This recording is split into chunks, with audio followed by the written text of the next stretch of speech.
Learning physics, topic is mean free path. Find out करना है gas के molecule के बीच में एवरेज मीन फ्री पाथ। हमें मान लेते हैं कि मॉलिक्यूल का डायमीटर d है और उसकी वेलोसिटी v है। एक सिलिंड्रिकल वॉल्यूम एज्यूम कर लें जिसका रेडियस मॉलिक्यूल के डायमीटर के बराबर हो, और डेल्टा टी टाइम के अंदर मॉलिक्यूल जो मूव करेगा वो आएगा v डेल्टा टी।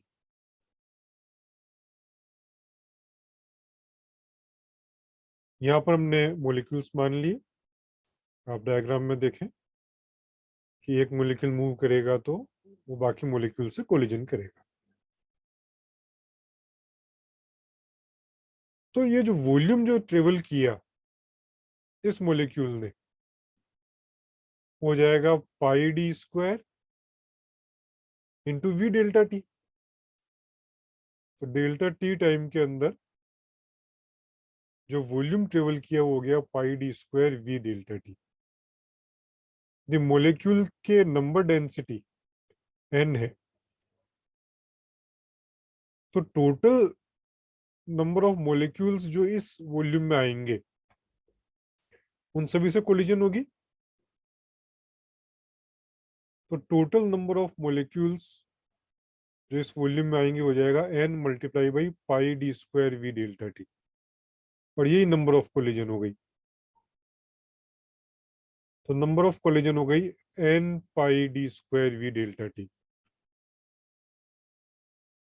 तो ये सारी कोलिजन हुई डेल्टा टी टाइम के अंदर। तो एक कोलिजन में कितना टाइम लगेगा?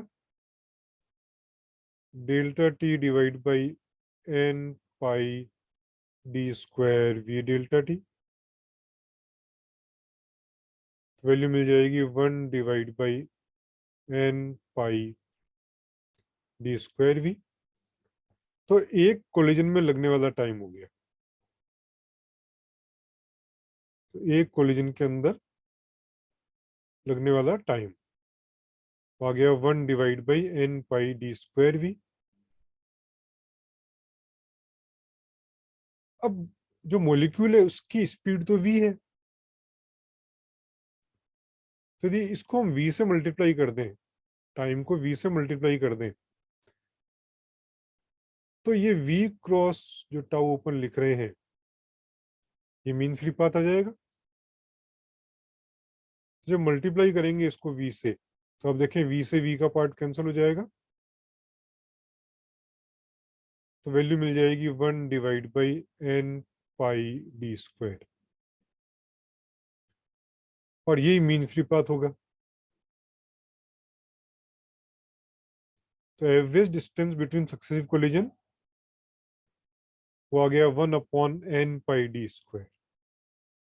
तो देखा जाए तो आंसर तो मीन फ्री पाथ का यही होना चाहिए, लेकिन यहां पर हमने एज्यूम किया था कि एक ही मॉलिक्यूल मूव कर रहा है और बाकी सब रुके हुए हैं, जबकि प्रैक्टिकली ऐसा नहीं होता है, सभी मॉलिक्यूल्स मूव करते हैं। तो रूट मीन स्क्वायर इस केस में हम काम में ले लेंगे। तो फाइनल वैल्यू जो हमको मिल जाएगी more exact mean free path due to average relative velocity, है ना, क्योंकि बाकी सब मूव कर रहे हैं, तो उसको लिख देंगे 1/√2 n पाई डी स्क्वायर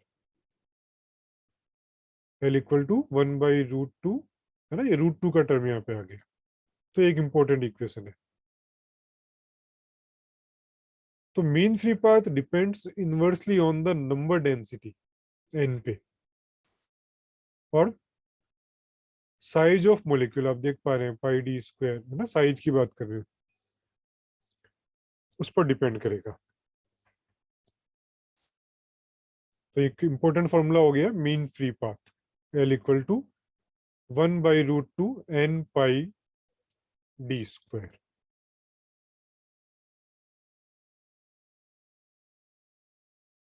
और वेबसाइट इज 1page1lecture.in।